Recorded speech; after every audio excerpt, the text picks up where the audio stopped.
século XX foi escrita uma história cuja importância somente as gerações futuras conseguirão aquilatar. Seus efeitos, já marcantes,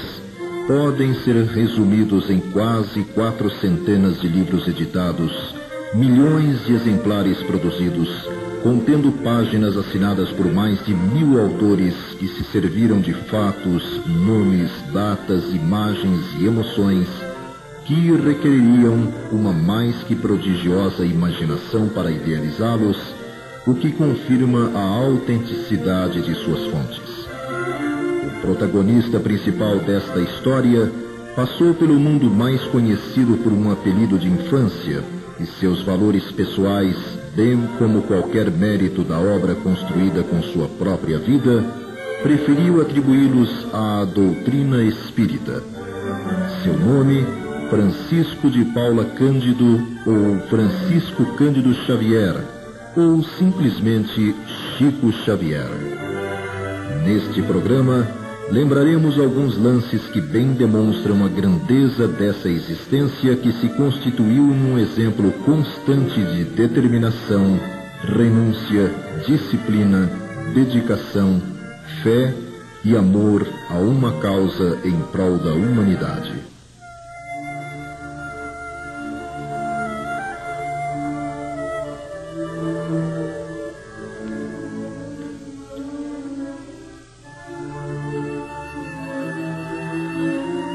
Na pequena Pedro Leopoldo, distante 35 quilômetros de Belo Horizonte, Minas Gerais, nascia a 2 de abril de 1910, Francisco, sétimo dos 9 filhos de Maria João de Deus e João de Paula Cândido. Sua infância seguia o curso normal daqueles que renascem em meio à pobreza material, quando, aos 5 anos de idade, a morte separa-o da mãe. Inocente como toda criança, ignorando a dimensão do problema que as circunstâncias lhe impunham, aceitou com naturalidade a separação dos irmãos, distribuídos entre amigos da família, enquanto aguardava o retorno da mãezinha que, segundo imaginava, ausentara-se para tratamento em hospital. Os maus tratos e humilhações sofridos na casa que o acolheu com o tempo passaram a levá-lo a se refugiar num setor do amplo quintal da propriedade, talvez mentalmente buscando as razões pelas quais sua mãe o abandonara. Numa dessas vezes, embora não o soubesse, recebe a visita do espírito de Dona Maria João de Deus, que procura-o para confortar, esclarecer e pedir que perseverasse confiando em Deus, pois este haveria de colocar em seu caminho outra pessoa que a substituiria. A partir daí, a mediunidade passa a ser algo natural em sua vida, com as visitas espirituais de sua mãe se repetindo por vários meses, até que seu pai resolve se casar com Dona Cidália Batista. A família do primeiro casamento é reorganizada e Chico, já com 8 anos, passa a frequentar o grupo escolar São José, pela manhã, enquanto que à tarde sai pelas ruas na tentativa de vender verduras e legumes da horta formada por sua segunda mãe e pelos irmãos José e Raimundo. O tempo passa e, aos 10 anos, a ignorância das pessoas acerca das visões que o menino insistia em afirmar ter, levam seu pai a cogitar de interná-lo em estabelecimento para tratamento mental, o que apenas não ocorre por intercessão do sacerdote que lhe servia de confessor, o qual lhe estabelece uma rígida disciplina, compreendida na frequência à escola e assiduidade a um emprego que lhe arranjara na companhia de fiação e tecelagem em Cachoeira Grande, no horário das 15 à meia-noite e meia, o que permitiria aumentar um pouco a já escassa renda familiar que crescera com o nascimento de mais 3 irmãos.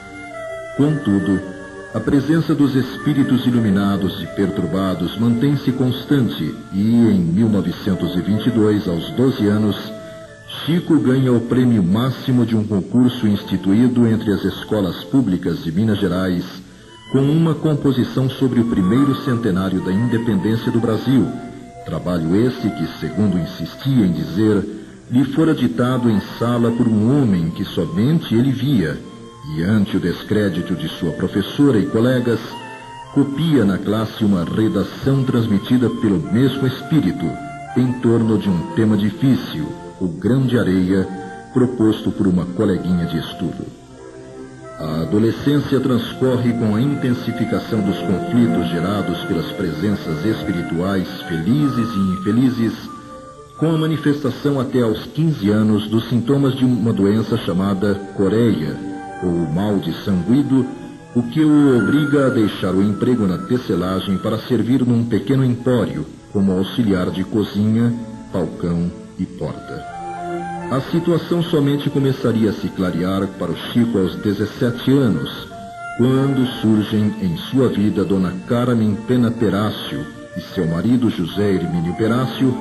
os quais viajam mais de 100 quilômetros para, com o auxílio da terapia espírita da prece e do esclarecimento a um espírito obsessor, resolverem o caso de sua irmã Maria, vítima de perturbadoras crises que não haviam encontrado melhora nos recursos convencionais da medicina. As explicações ouvidas por Chico sobre tudo o que lhe ocorrera desde a infância, a respeito da realidade invisível aos sentidos da maioria das pessoas, representaram para ele o alimento de que sua alma tanto necessitava. A 21 de junho de 1927 é fundado o Centro Espírita Luiz Gonzaga, e quase 2 meses depois daquele primeiro encontro com a verdade, numa reunião pública do grupo, ele aceita a sugestão espiritual de Dona Carmen Pena Perácio para que apanhasse papel e lápis e se colocasse à disposição do plano espiritual. Recebe então psicograficamente 17 páginas de instrutiva mensagem discorrendo sobre os deveres espíritas e assinada por um amigo espiritual. Era 8 de julho de 1927. O primeiro passo havia sido dado. O segundo, comunicar ao seu confessor de muitos anos, o padre Sebastião Scarpelli, sua decisão de estudar e seguir o espiritismo. As reuniões tornaram-se parte do dia a dia daquele jovem de 17 anos e, embora o arrefecimento do entusiasmo dos companheiros dos primeiros momentos, os quais foram rareando nas reuniões, começa a receber dezenas, centenas de mensagens em forma de verso e prosa de diversos autores, páginas essas encaminhadas por seu irmão José para publicação em vários jornais espíritas como o Aurora,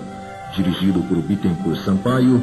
e não espíritas como o Almanaque de Lembranças, editado em Lisboa, Portugal. Em 1928 passa a colaborar em reuniões de desobsessão e em janeiro de 1929, Dona Carmen Perácio percebe mediunicamente um quadro espiritual no qual se via Chico cercado de centenas de livros trazidos por vários espíritos desencarnados.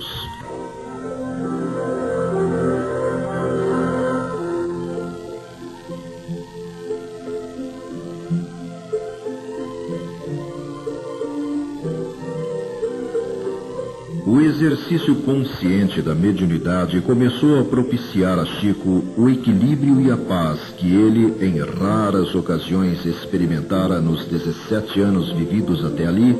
embora os espíritos o buscassem de maneira insistente para escrever por seu intermédio. No aspecto pessoal, contudo, as coisas não se alteraram em nada. Prosseguia consagrando mais de 13 horas por dia à atividade de auxiliar de cozinha, balcão e porta numa modesta venda, obtendo diminuta remuneração com que ajudava seu pai na composição dos recursos para manter a família. Num tempo de grandes dificuldades, Chico, cuja personalidade já se distinguia por uma humildade pura e sincera, nem de longe imaginaria naqueles dias onde acabaria levando-o a abençoada mediunidade que se desenvolvia cada vez mais em si mesmo para as realidades do mundo espiritual.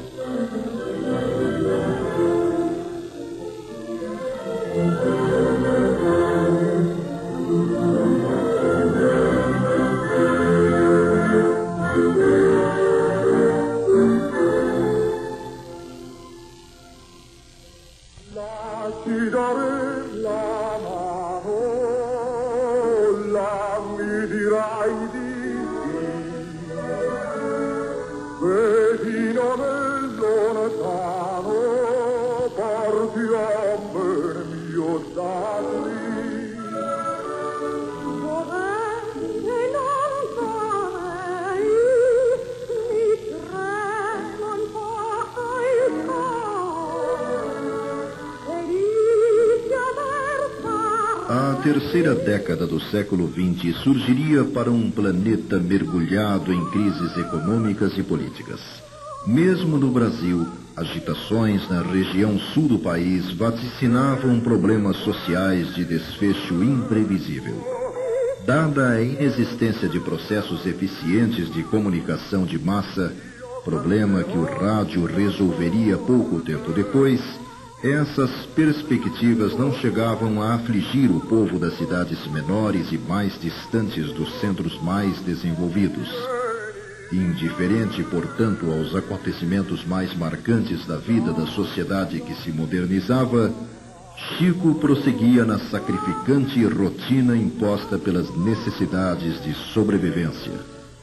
Acontecimentos inesperados, contudo, começariam a produzir alterações nesse quadro.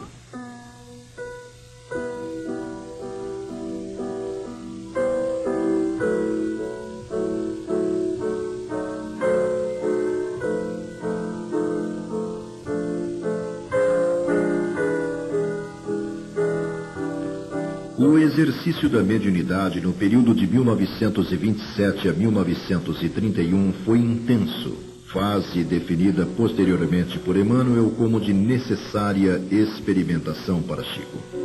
Pouco depois de ter completado 21 anos, numa tarde de domingo daquele 1931, durante uma pequena reunião de preces ao ar livre, num local chamado Açude, Chico vê pela primeira vez a figura de Emmanuel,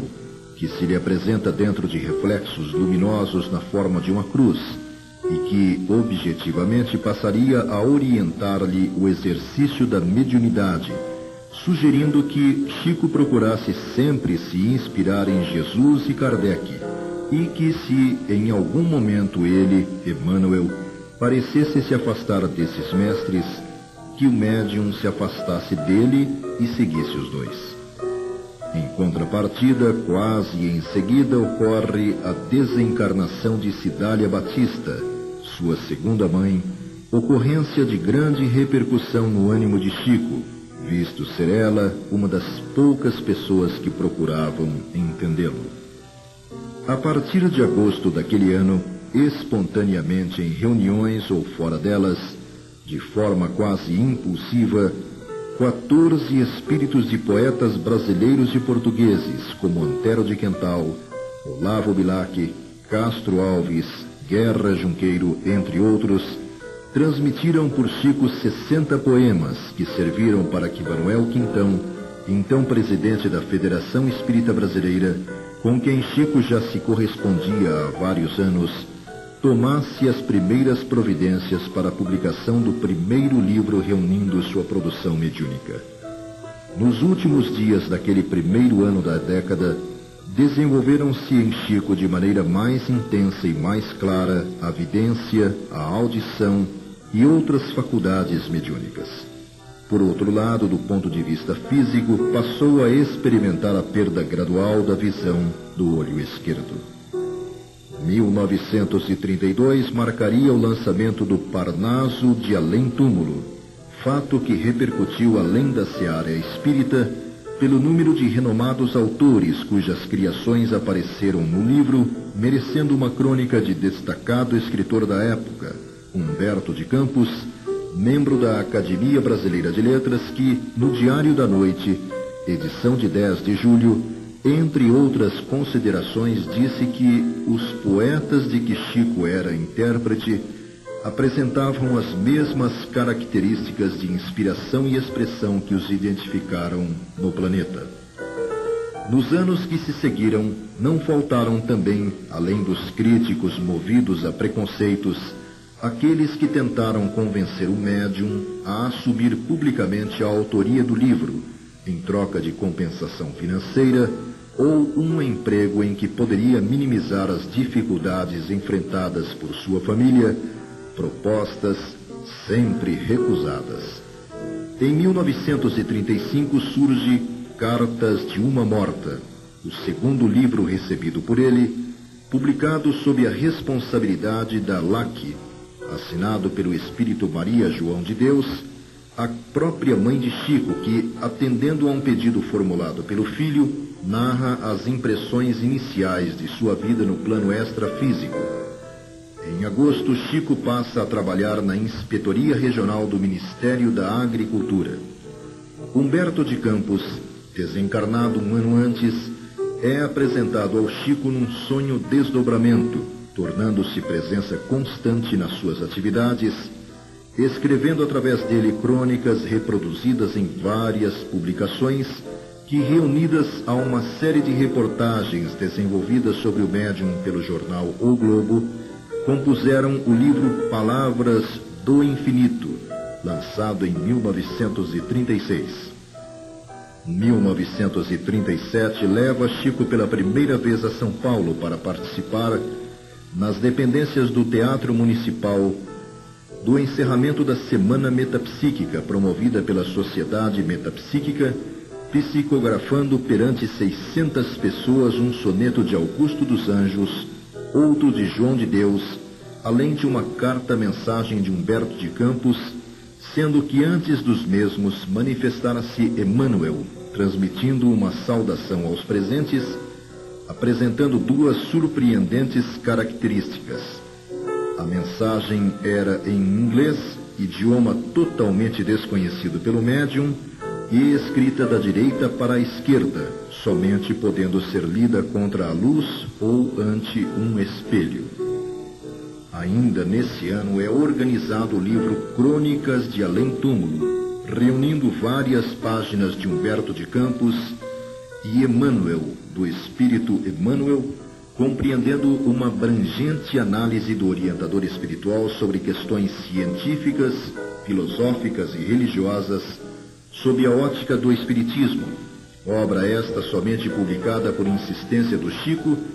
que chegou a se cotizar com amigos e simpatizantes, já que os editores consideravam que um livro daquele estilo não era comerciável, no que estavam errados, pois, no espaço de poucos meses, o trabalho foi reeditado por 3 vezes.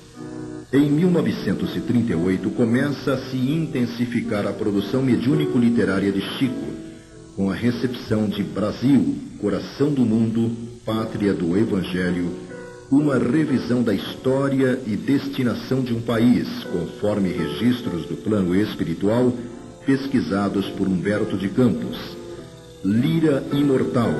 coletânea de poemas de vários autores espirituais.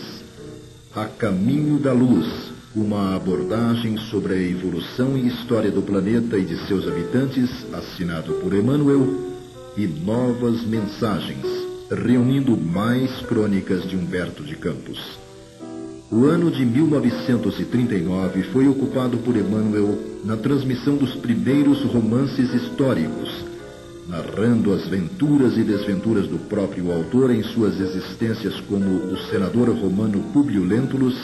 ao tempo de Jesus, no livro Há 2000 anos,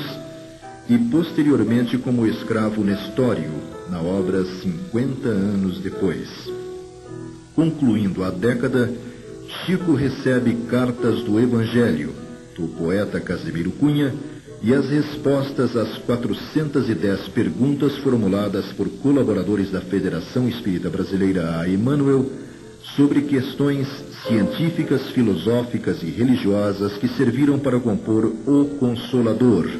além de uma recriação de Humberto de Campos das cenas e situações vividas por Jesus e seus discípulos no livro Boa Nova. Nesse ano extraviaram-se os originais de 200 páginas manuscritas de amigos espirituais que constituíam um livro inteiro, tendo como tema central a impressão de espíritos no momento da desencarnação e depois dela. Digno de nota também é o fato de Chico ter recebido nesse período várias mensagens em idiomas estranhos a ele, como em hindu, em luxemburguês e outras em inglês, páginas essas reconhecidas pelos destinatários como autênticas e elaboradas no melhor estilo da língua em que foram transmitidas.